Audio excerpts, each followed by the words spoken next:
Bismillahirrahmanirrahim. Assalamualaikum warahmatullahi wabarakatuh.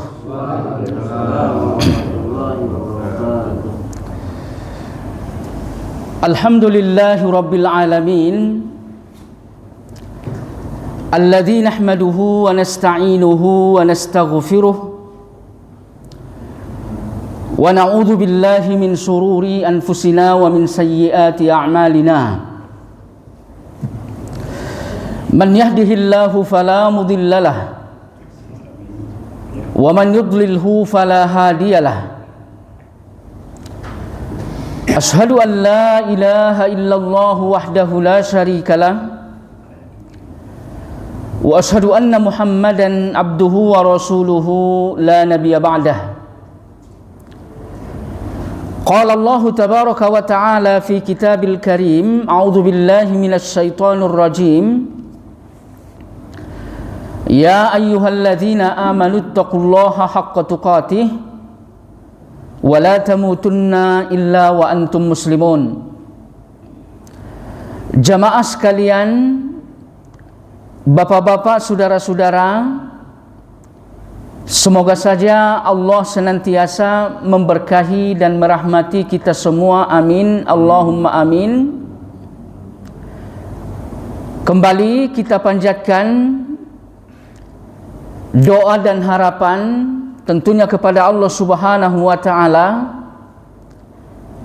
agar Ia senantiasa memberikan kekuatan dan ma'unah kepada kita semua untuk dapat senantiasa memperbaiki ibadah kepadanya dan beristiqamah di atas ibadah tersebut sampai nanti kita diwafatkan oleh Allah Subhanahu wa ta'ala. Jamaah sekalian, kajian tafsir yang akan kita bicarakan pada kesempatan ini yaitu ayat ke-15 dari surat Al-Alaq. Allah Subhanahu wa ta'ala berfirman, A'udzu billahi minasy syaithanir rajim. Kalla la illam yantahi lanasfa'am bin nasiyah. Sekali-kali tidak, sungguh jika dia tidak berhenti, niscaya kami tarik ubun-ubunnya. Jamaah sekalian, ayat yang mulia ini masih membicarakan tentang Abu Jahal, di mana di dalam surat ini Abu Jahal dijadikan sebagai contoh orang yang buruk. Keburukan-keburukan Abu Jahal salah satunya seperti yang telah kita sampaikan, bahwa ia mengancam Rasulullah sallallahu alaihi wasallam apabila Nabi yang mulia tersebut masih saja melakukan salat di Baitullah. Disebabkan karena ancaman beliau terhadap Rasulullah dan beberapa keburukan-keburukan yang lain, maka Allah pun mengancam Abu Jahal melalui ayat yang mulia ini. Allah mengatakan, kalau seandainya Abu Jahal tidak berhenti dari keburukan-keburukan yang ia lakukan, maka Allah pun akan menarik ubun-ubun Abu Jahal untuk disiksa nantinya. Nah, jamaah sekalian yang saya muliakan, persoalan yang mesti kita lihat dari ayat ini, bahwa seburuk apapun Abu Jahal, kalau misalkan ia berhenti dari keburukan tersebut, maka ia tidak akan diancam oleh Allah Subhanahu wa ta'ala. Nah, jamaah sekalian, kita ketahui bahwa keburukan Abu Jahal sudah melampaui batas. Bahkan di dalam ayat-ayat yang telah kita pelajari, Allah sendiri mengatakan bahwa dia telah tagha, melampaui batas-batasan yang telah ditetapkan oleh agama. Akan tetapi sekalipun demikian, jika Abu Jahal betul-betul berhenti dari kejahatan-kejahatan yang melampaui batas tersebut, maka Allah Subhanahu wa ta'ala tidak akan mengancam Abu Jahal dengan siksa di dunia ini dan siksa kelak di yaumil akhir. Nah, di sini jamaah sekalian, dapat kita lihat bahwa kasih sayang Allah Subhanahu wa ta'ala akan didapatkan setiap orang,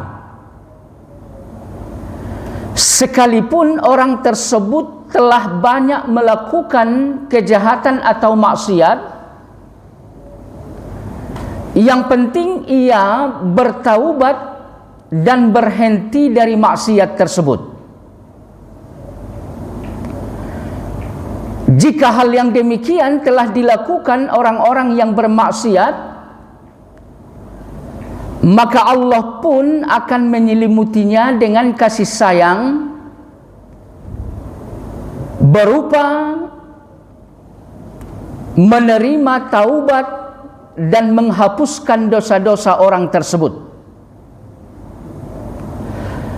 Sebagai contoh, di dalam hadis Nabi kita sallallahu alaihi wasallam menceritakan bahwa ada seorang laki-laki yang telah membunuh 99 jiwa.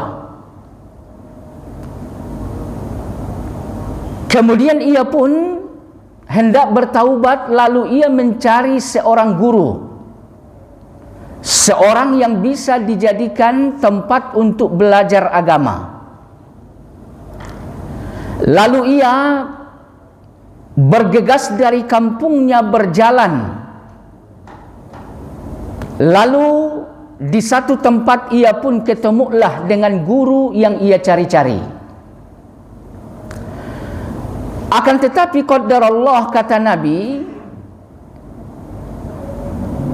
sang guru tersebut memberikan pelajaran yang tidak sesuai dengan naluri atau alamiah laki-laki yang sedang bertaubat tersebut.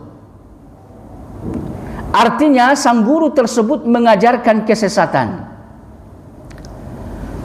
Lalu pada akhirnya laki-laki itu pun membunuh guru, di mana hal ini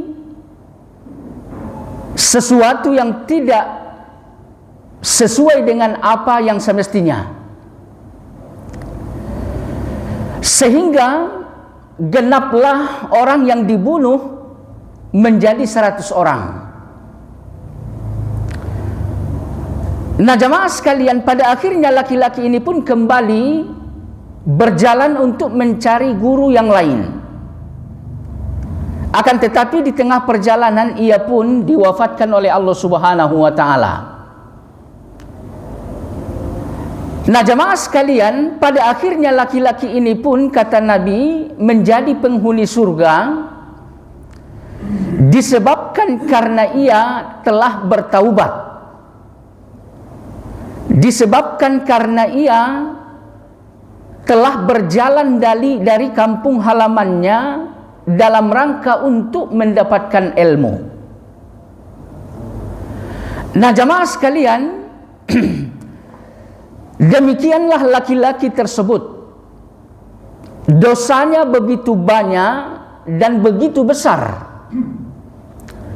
Akan tetapi saat ia bertaubat, ternyata Nabi kita mengatakan ia menjadi penghuni surga. Nah, jamaah sekalian, demikian pula kita semua.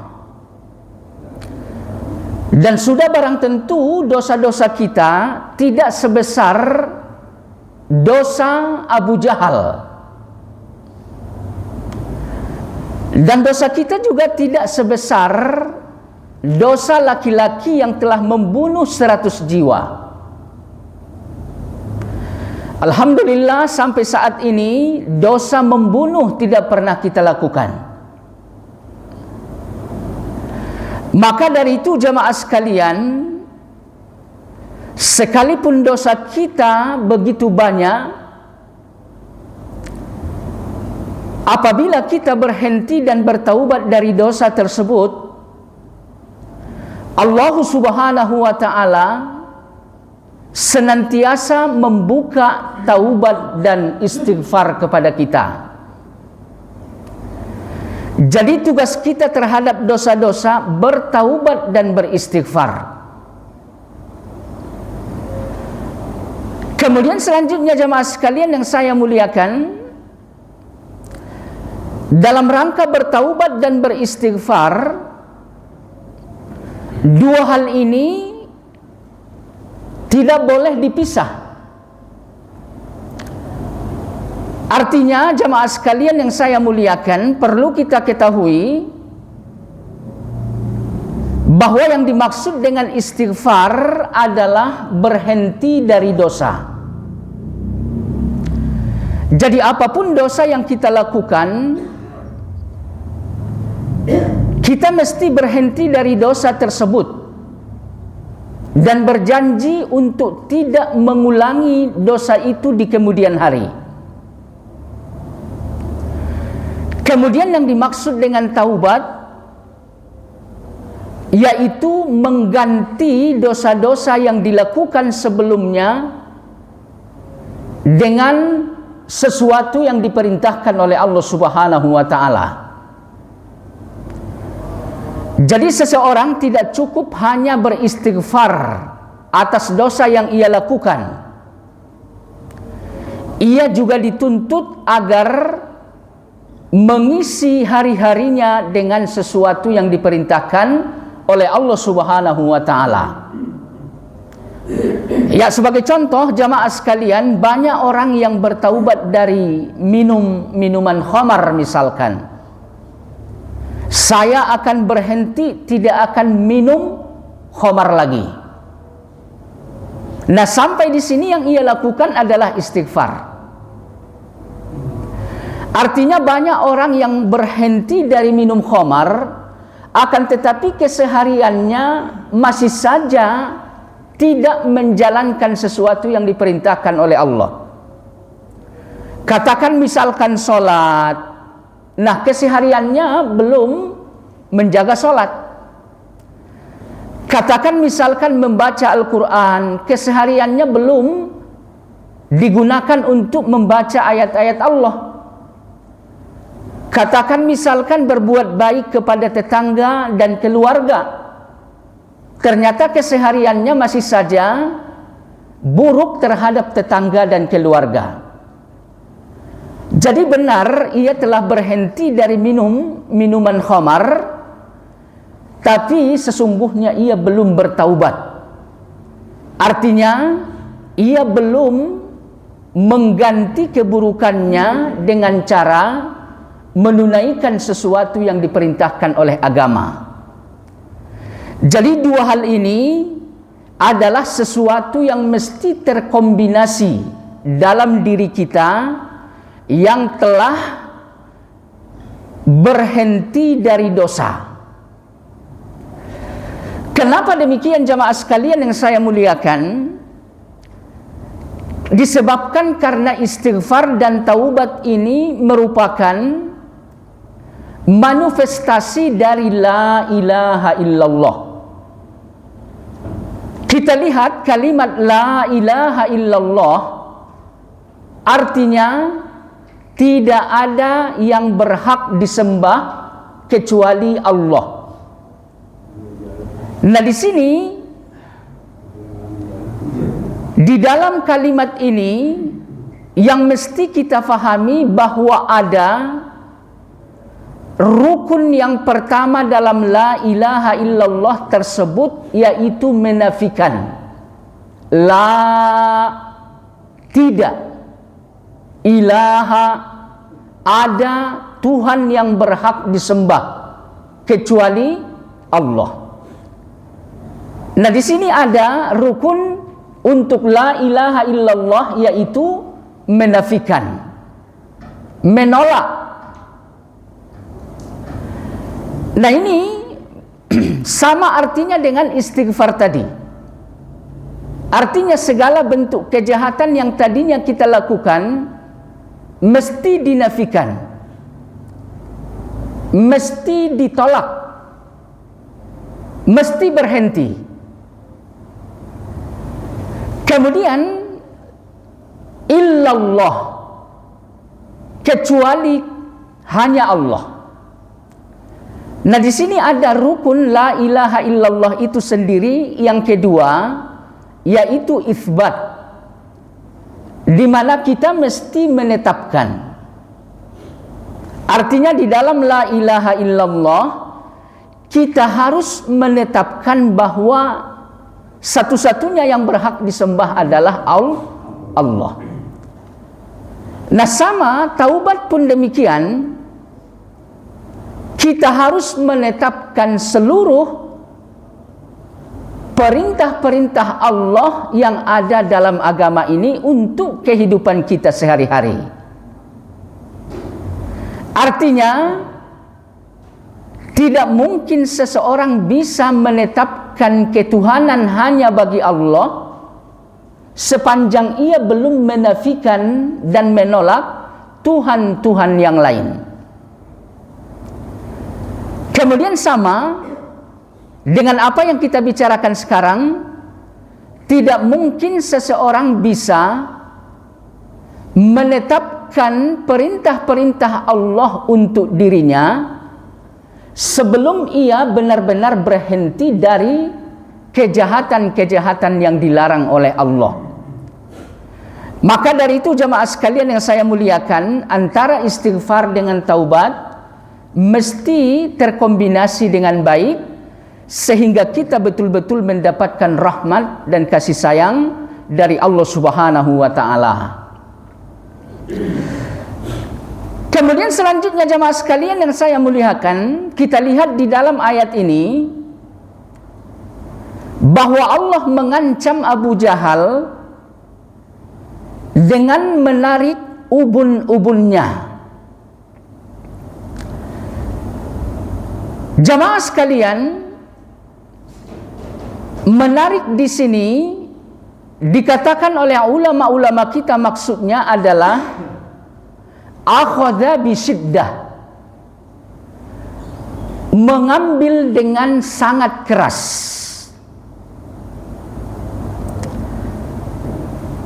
Kemudian selanjutnya menarik ubun-ubun di sini berlaku di dunia ini dan juga berlaku kelak di yaumil akhir. Nah jamaah sekalian yang saya muliakan, Allah Subhanahu wa ta'ala telah menarik ubun-ubun Abu Jahal sewaktu ia dibunuh pada saat peperangan Badar. Artinya di dunia ini apa yang Allah ancamkan telah menimpa Abu Jahal. Bahwa kita ketahui pada peperangan Badar, Abu Jahal ditumbangkan oleh dua anak muda yang masih belia. Lalu kemudian setelah ia tumbang, ia pun hendak diselamatkan oleh putranya yang bernama Ikrimah. Lalu kemudian kedua anak muda tadi pun dihalau oleh Ikrimah. Pada saat yang demikian, sahabat Abdullah ibnu Mas'ud pun menghampiri Abu Jahal. Lalu kemudian Ibnu Mas'ud naik ke atas dada Abu Jahal. Lalu Ibnu Mas'ud pun menombak dada Abu Jahal hingga Abu Jahal pun mati.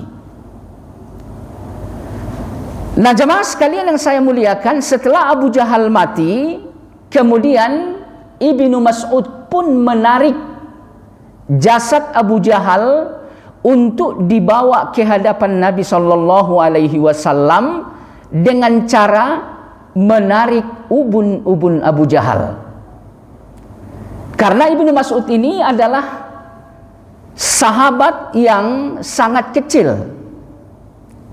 Beliau secara fisik orangnya kerdil, sehingga ia tidak punya tenaga yang banyak untuk mengangkat jasad Abu Jahal. Sementara Abu Jahal bertubuh tinggi besar. Jadi yang dapat ia lakukan untuk menggeser tubuh Abu Jahal, untuk menarik tubuh Abu Jahal ke hadapan Nabi, yaitu dengan cara menarik ubun-ubunnya. Nah, jemaah sekalian yang saya muliakan, dari peristiwa yang menimpa Abu Jahal,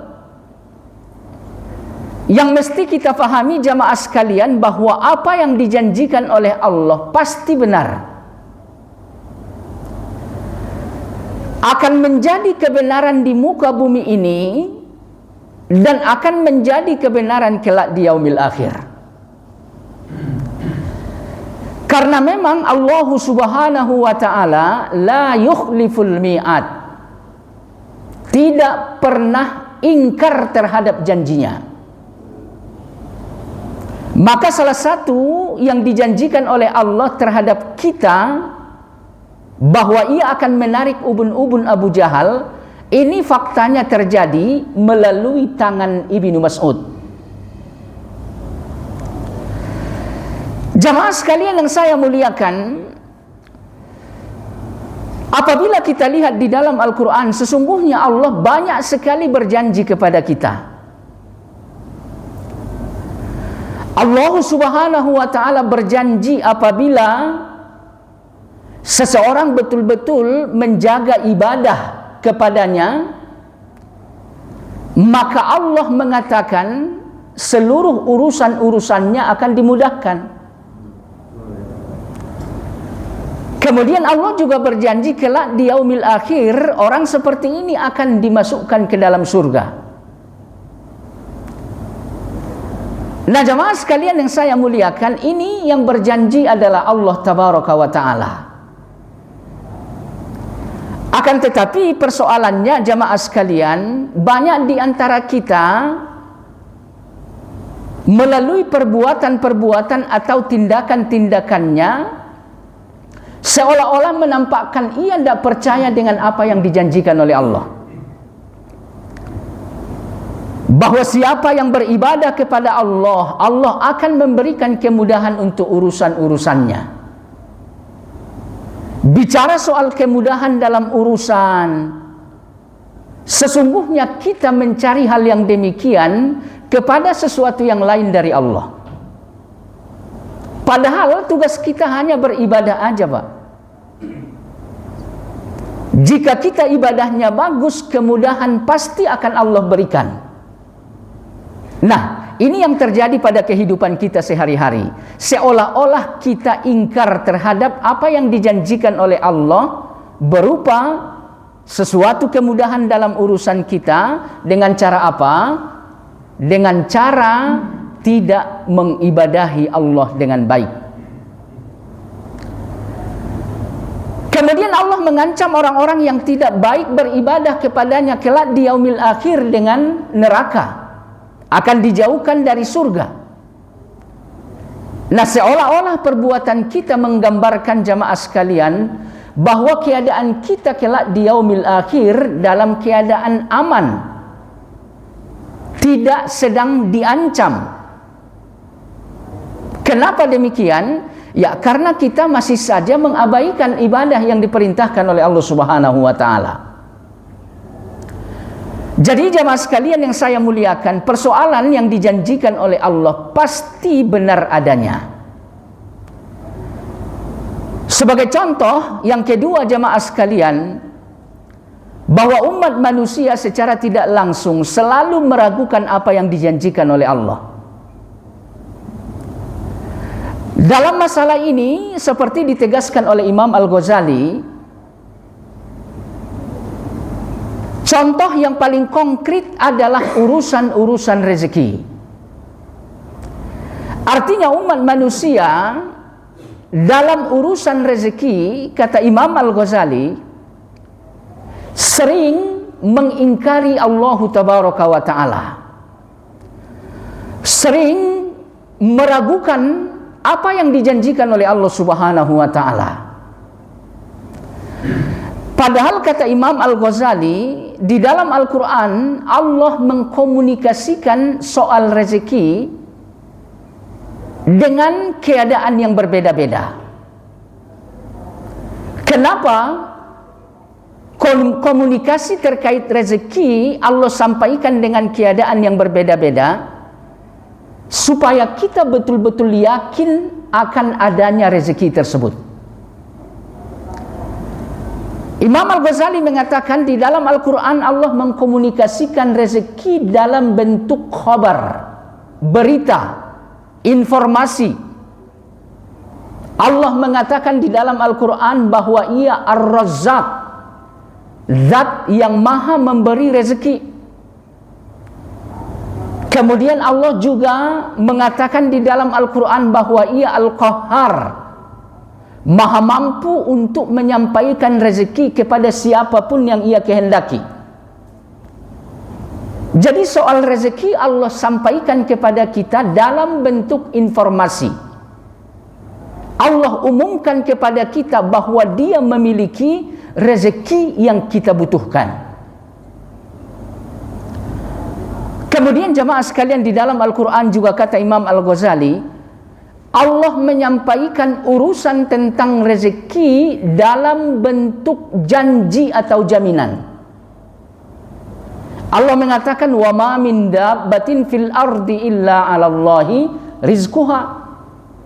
Tidak satu pun yang melata di muka bumi ini kecuali Allah telah menjamin rezekinya. Jadi di dalam ayat ini urusan rezeki disampaikan oleh Allah dalam bentuk jaminan. Kemudian selanjutnya di dalam Al-Quran Allah juga menyampaikan urusan rezeki dalam bentuk sumpah. Jadi Allah bersumpah bahwa Ia akan memberikan rezeki siapapun yang masih hidup. Nah jamaah sekalian yang saya muliakan, nah ini yang ditegaskan oleh Imam Al-Ghazali, sekalipun Allah telah menegaskan keberadaan rezeki tersebut dengan berbagai macam komunikasi di dalam Al-Quran, tapi umat manusia paling sering meragukan urusan tentang rezeki, paling sering mengingkari tentang kepastian rezeki. Maka kembali kepada apa yang kita bicarakan jamaah sekalian, bahwa kita lihat apa yang diancamkan dan dijanjikan oleh Allah terhadap Abu Jahal beberapa tahun kemudian menjadi suatu fakta. Ubun-ubun beliau ditarik oleh sahabat Ibnu Mas'ud. Mestinya ini menjadi pelajaran bagi kita, bahwa sesuatu yang dijanjikan oleh Allah, apapun itu, sesungguhnya sepenuhnya adalah kebenaran dan pasti akan terjadi. Kemudian selanjutnya jamaah sekalian yang saya muliakan, persoalan kedua yang mesti kita pahami terkait ancaman Allah terhadap Abu Jahal bahwa ia akan menarik ubun-ubun Abu Jahal. Dikatakan oleh ulama-ulama tafsir ini berlaku kelak di yaumil akhir. Ya Pak ya? Nah, kelak di yaumil akhir saat Abu Jahal hendak dicampakkan ke dalam neraka, maka Allah Subhanahu wa taala akan menarik ubun-ubunnya. Sebagaimana di dalam Al-Quran di surat Ar-Rahman, Allah juga mengatakan ya Pak ya, bahwa kelak di yaumil akhir orang-orang yang jahat itu telah diketahui melalui tanda-tanda. Kemudian mereka pun dicampakkan ke dalam neraka dengan cara menarik ubun-ubunnya. Nah, ini di surat Ar-Rahman Allah sampaikan. Kemudian di surat yang lain Allah juga mengatakan fa ummuhu hawiyah. Saat orang-orang kafir hendak dimasukkan ke dalam neraka, maka yang pertama kali ditarik ke dalam neraka itu adalah otak mereka atau ubun-ubun mereka. Nah, jamaah sekalian yang saya muliakan, seperti kita ketahui bahwa kunci utama dalam tubuh manusia adalah otak. Ya Pak ya? Kalau misalkan otak udah cedera, maka yang lain-lain pun akan cedera.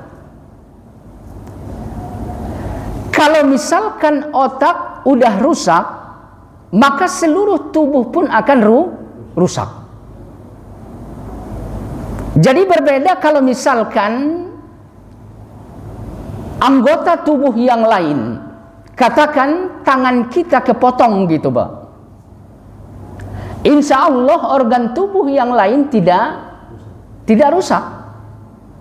Katakan tangan kanan kepotong, insya Allah tangan kiri nggak bermasalah Pak. Kaki kiri dan kaki kanan juga nggak masalah.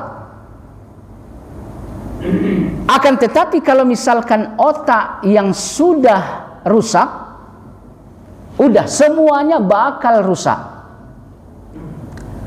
Makanya jamaah sekalian, kalau misalkan kita mendengar seseorang kecelakaan misalkan ya Pak ya, kalau yang celaka bagian kepala alias otaknya pasti mati Pak. Ya.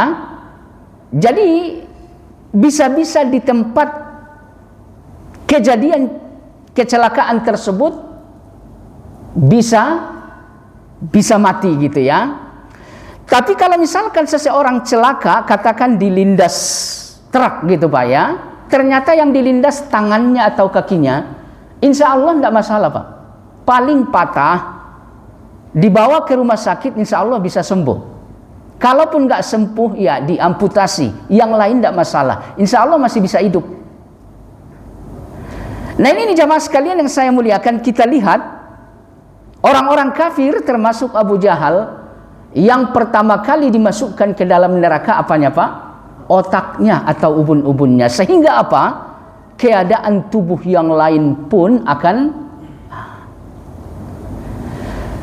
Nah jamaah sekalian yang saya muliakan, persoalan yang mesti kita pahami berikutnya, karena di sini Allah mengancam orang-orang kafir akan dimasukkan ke dalam neraka. Yang pertama kali adalah bagian kepala atau bagian ubun-ubun atau otak.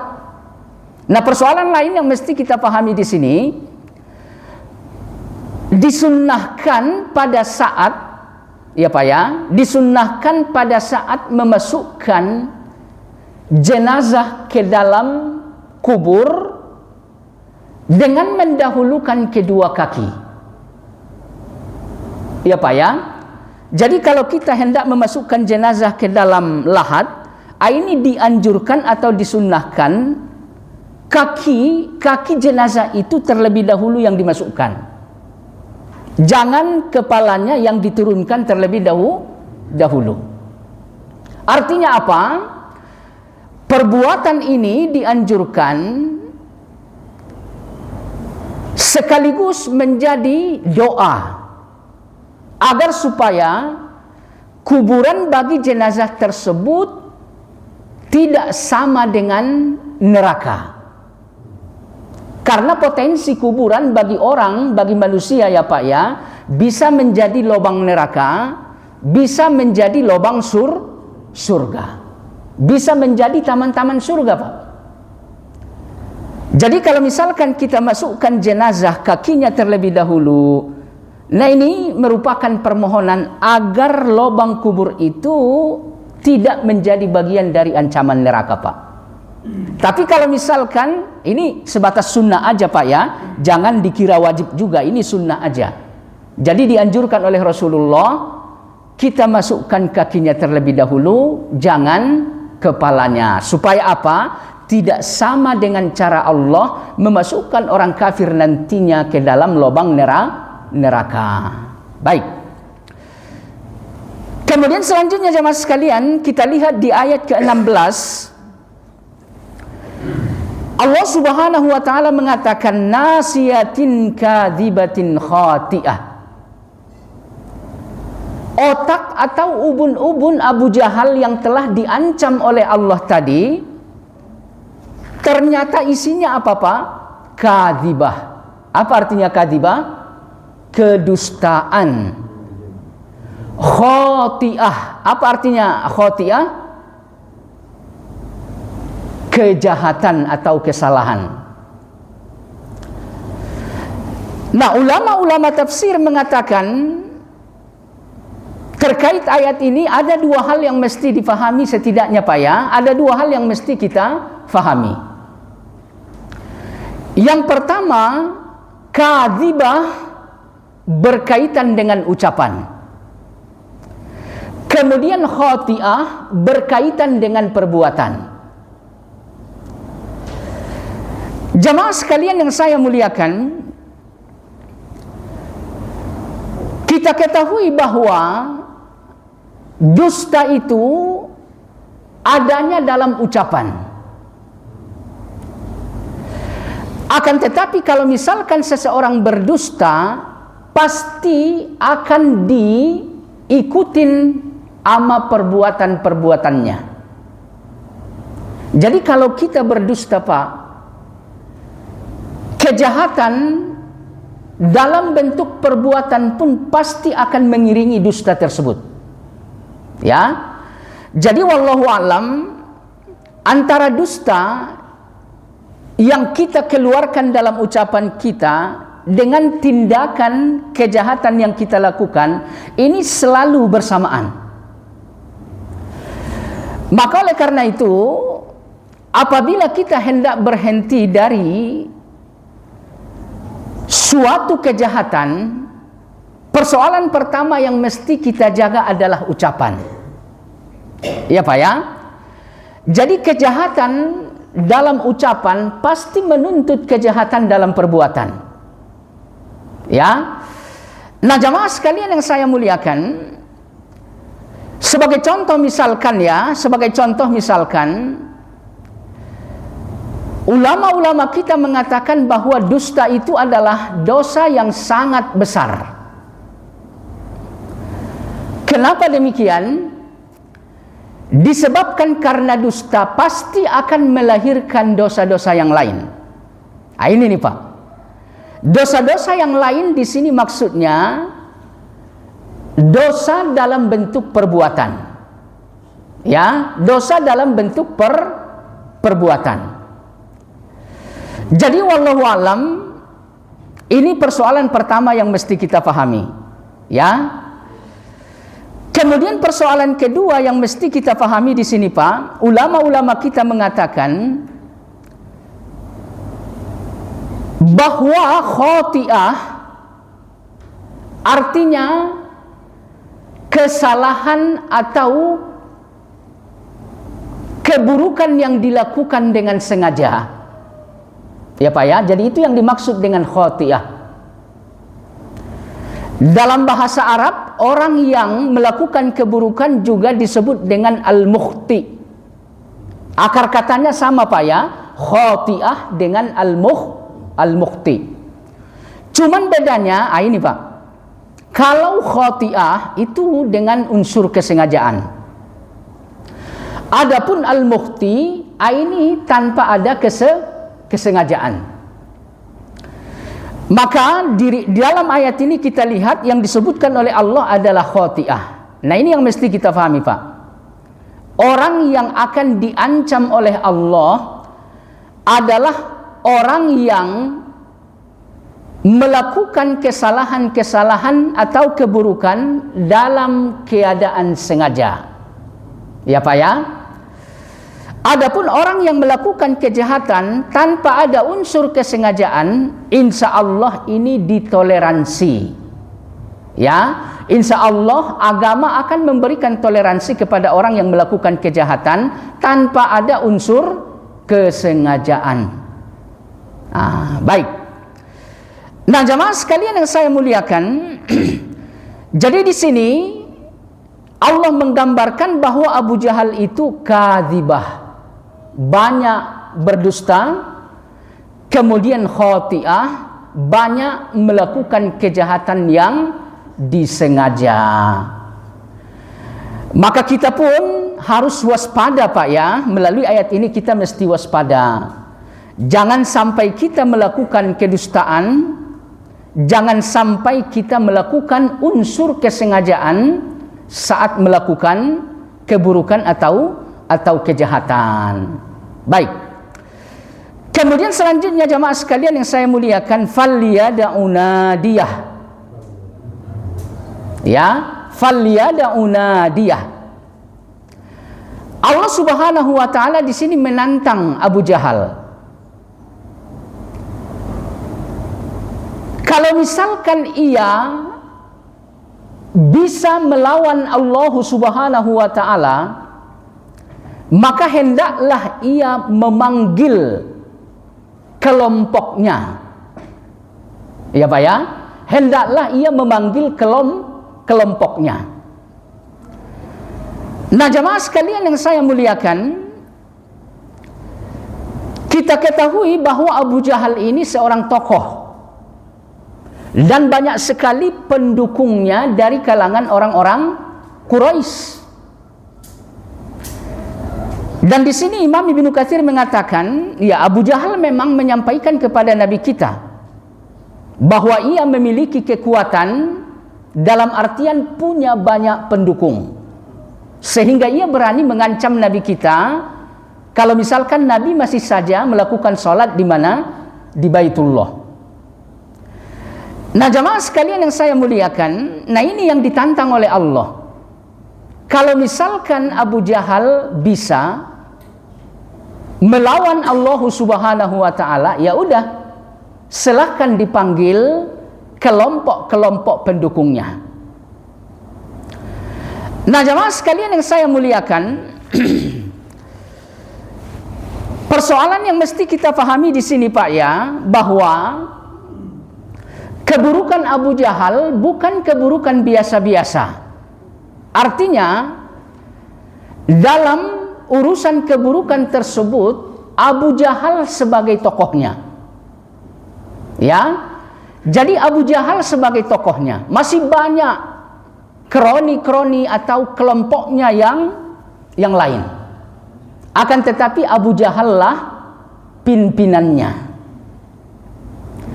Nah dari sini yang mesti kita pahami jamaah sekalian, bahwa orang yang menjadi pimpinan untuk suatu keburukan, ini dosanya amat besar. Ya Pak ya, ini dosanya amat besar. Katakan misalkan yang menjadi pelaku keburukan tersebut bukan si pemimpin, akan tetapi si anak buah misalkan Pak.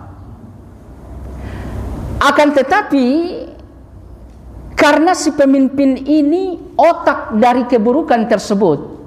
Karena di sini bicara soal otak ya Pak ya. Jadi banyak dari kalangan Quraisy yang sengaja menyakiti Nabi Shallallahu Alaihi Wasallam. Nah ini otaknya adalah Abu Jahal. Ini atas dasar perintah dari Abu Jahal gitu. Nah keburukan-keburukan yang dilakukan orang-orang Quraisy terhadap Nabi kita ini otaknya dari Abu Jahal. Nah sama seperti yang kita contohkan tadi Pak ya. Katakan yang melakukan kejahatan si anak buah. Akan tetapi kejahatan ini atas perintah atau otak dari pemimpin kelompok tersebut. Nah ini dosa si pemimpin jauh lebih besar dibanding anak buah yang melakukan kejahatan tadi. Jadi jamaah sekalian yang saya muliakan, ini yang mesti kita perhatikan ya Pak ya. Jangan sampai kita menjadi otak suatu kejahatan. Ya, sesungguhnya dosanya sangat besar. Kemudian selanjutnya, dalam urusan kejahatan jangan sampai seseorang berkelompok. Ya, katakan misalkan korupsi gitu Pak ya. Jangan sampai dalam urusan korupsi dilakukan dengan cara apa Pak?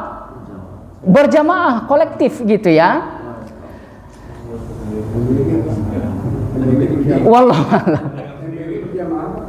Jadi intinya nggak boleh ya. Kalaupun harus berdosa gitu Pak ya. Jadi ibarat memilih nih mesti berdosa. Jangan sampai melakukan dosa dalam keadaan kolektif atau berjamaah. Kalau seandainya seseorang berdosa dalam keadaan sendiri dan diam-diam, ini dosa semacam ini insya Allah sangat dekat dengan taubat. Tapi kalau misalkan dosa dilakukan secara berjamaah, ini keadaannya sangat dekat dengan azab. Sebagai contoh ya Pak ya, ini penutupan ya Pak ya, sebagai contoh, kita ketahui bahwa Bani Israel telah melakukan kejahatan dahulu berupa memancing ikan pada saat hari Sabtu. Nah, di awal-awal mereka melakukan pelanggaran tersebut ya Pak ya, hanya diam-diam dan sendiri-sendiri Pak. Nah dalam keadaan seperti itu Allah membiarkan. Karena apa? Seperti yang kita sampaikan tadi, Allah berharap mereka kembali bertaubat. Akan tetapi yang terjadi di kemudian hari jamaah sekalian, Bani Israel mengambil ikan justru rame-rame. Ya Pak ya.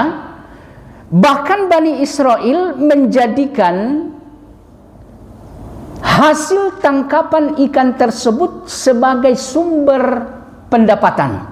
Jadi nggak hanya sekedar kebutuhan aja Pak. Jadi ikan yang dipancing awalnya untuk dimakan sendiri aja Pak. Nah, ini ditoleransi oleh Allah, dibiarkan oleh Allah, berharap agar supaya orang ini kembali bertaubat. Nah ini di kemudian hari justru tangkapan ikan di hari Sabtu ini dijual. Ya Pak ya, menjadi sumber pendapatan.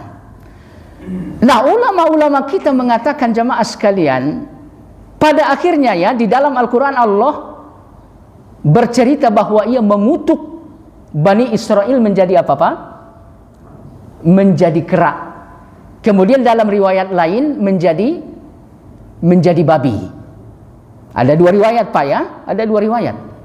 Nah ini ulama-ulama kita mengatakan kenapa Allah menghukum mereka dengan cara mengutuk mereka menjadi monyet atau babi.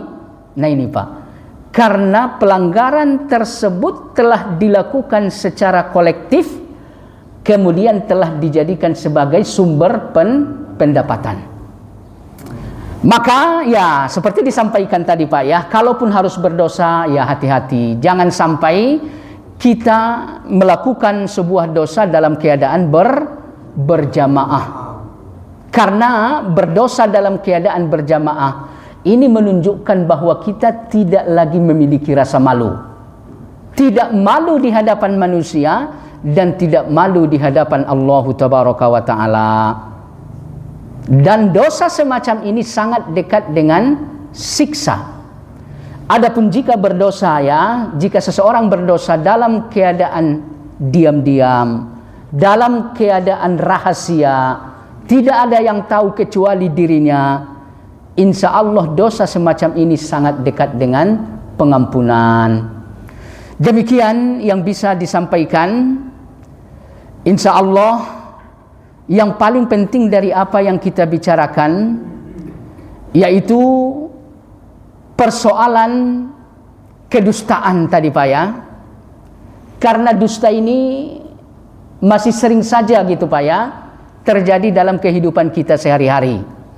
Sehingga orang yang terbiasa dengan dusta merasa bahwa dusta itu sebuah kebutuhan, bukan suatu dosa gitu ya. Jadi wallahu alam, dusta itu sesuatu yang sangat besar di sisi Allah Subhanahu wa taala. Dusta itu adalah perbedaan antara orang yang betul-betul beriman dengan orang yang munafik, dengan orang yang kafir.